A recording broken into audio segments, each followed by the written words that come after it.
Welcome back to my channel one more time. Trump went off script to talk about a place called Creedmoor in Queens, linking it to his mother's comment about him being a professional baseball player, and then discussing mental institutions.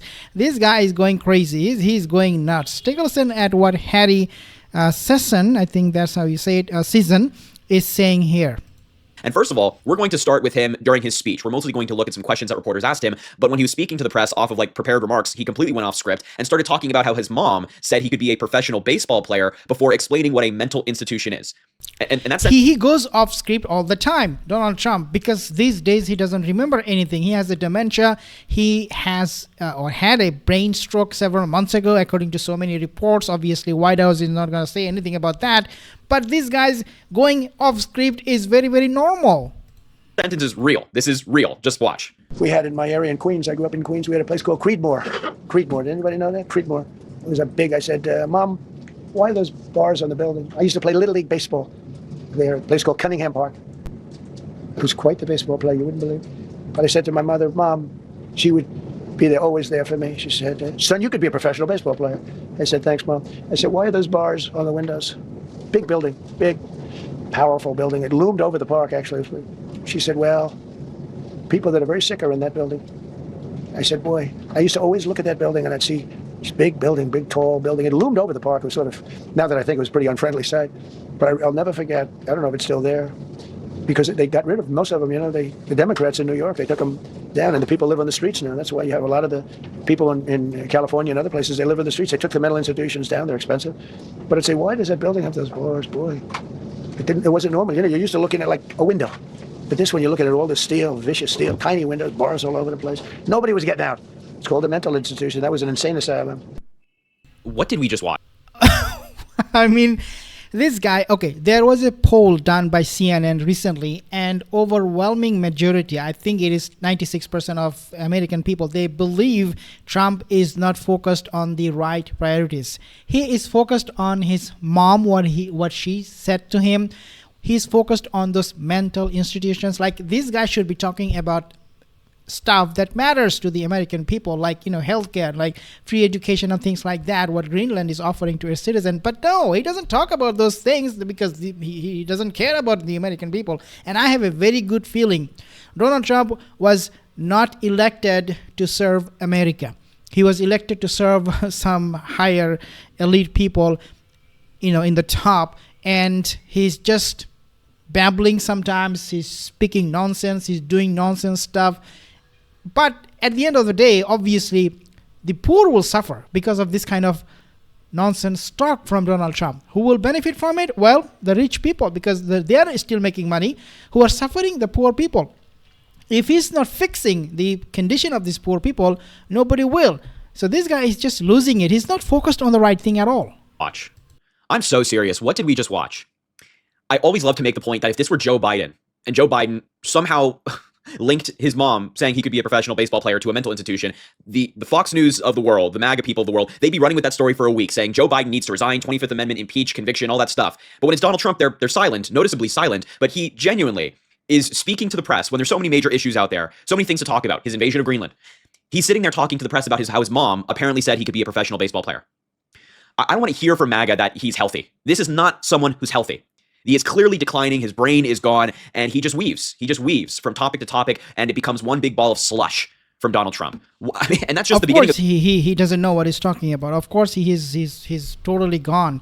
He expresses his frustration for not winning Nobel Peace Prize. He ran his campaign on this slogan that he is a peace president. He himself is now saying, I'm not sincere. I don't think I should be called a peace president anymore because Norway did not give me the Nobel Peace Prize. Can you believe this guy? Can you believe how he flips all the time and he betrays his own campaign promises? Like, he doesn't even have any shame anymore. the press conference. That's in the middle of his 2 hours. And then we get into some questions from reporters. A reporter asked him, you told Norway's prime minister that you not winning the Nobel Peace Prize made you feel less obligated to think purely of peace. And Donald Trump is still very angry about the prize. She looks like she's from Norway.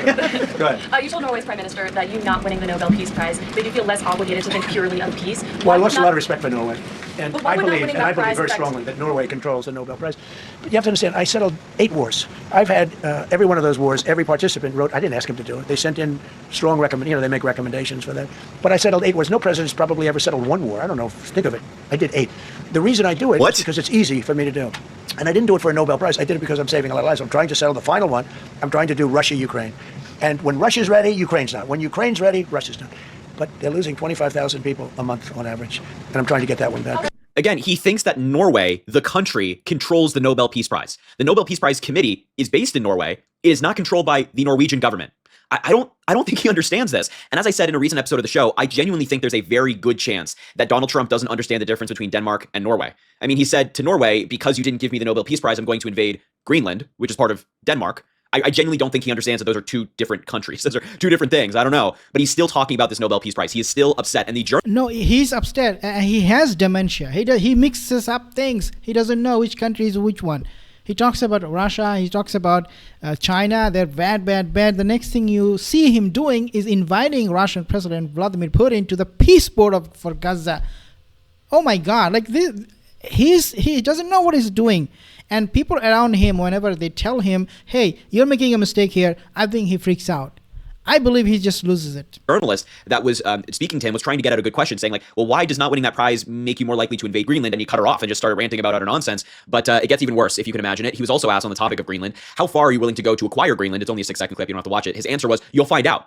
Which doesn't sound good to me. You know, if I'm being honest, don't love that. Then a reporter asked him about the economy, saying, are average Americans wrong to still feel high prices? And Donald Trump said, I blame ourselves. We've done a good job on the economy, but we haven't messaged it well. Okay, watch. What?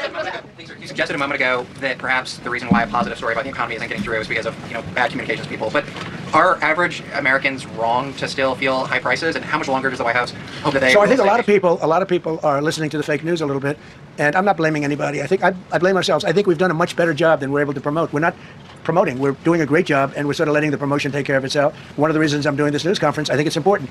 We have taken a mess and made it really good. It's going to get even better. But if you look at prices from a year and a half ago, you look at the Biden prices, they were way up through the sky.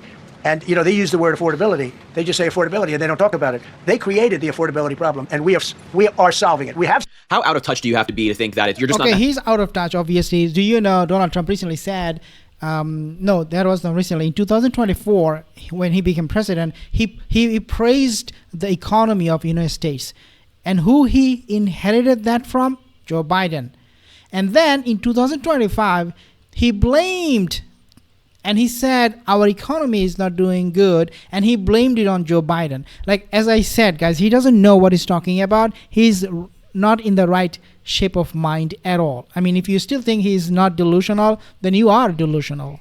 Messaging it well. He thinks that the American people who are going to the grocery store every day, young Americans who are trying to buy a home, start a family, whatever it might be, he thinks that when they're seeing these rising prices, these increased costs, that it's actually not his fault. They're just not messaging it well. Those high prices are actually good for them. They just haven't made the right argument to explain why those high prices are good for young people, or people just go to the grocery store. How delusional do you have to be to believe that? This guy he's I talk about this frequently, but I really mean it. Donald Trump is not living in the reality that you and me are. He's not in our reality. He's in this White House bubble, this Oval Office. It almost looks like a bubble, where everybody who comes into that office, anybody who steps foot in the White House in its entirety, praises him. They suck up to him. They say he's the best. Of course, they suck up to him. Of course, this is why you have seen all the unqualified people serving him. Pete Hegseth, Kash Patel, all of these are corrupt people, controversial people. Pam Bondi, then you have Kristi Noem. All of these lunatics are surrounding him, and they are yes, sir. They are yes, sir. Whatever you say, yeah, we will go with that. There is not a single person who can check Donald Trump at the White House. Therefore, he is like an unleashed dog. He's biting, he's barking all the time. And that's really what he's getting good at. Subscribe for more videos.